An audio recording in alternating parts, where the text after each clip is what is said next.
This is a listening video to help you improve your listening skills. I'm going to talk about camping.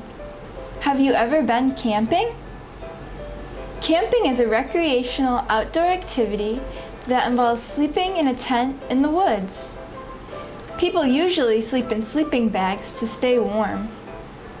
People go camping with their family or friends when they have a vacation or for a weekend getaway. It's a nice way for people to take a break from their busy, hectic lives. I sometimes go camping in the summer, and I enjoy spending time in nature. When I go camping with my family, we go on hikes and bike rides, and we cook all of our food over a campfire. When I go camping with my friends, we go kayaking, canoeing, fishing, and swimming. We eat snacks and play games together at night.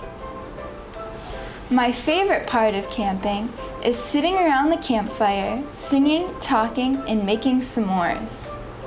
S'mores are made of graham crackers, marshmallows, and chocolate, and they taste delicious. I will never forget the experiences I have had camping. Thank you for listening to this video. You can follow us at Grace Language School on Facebook.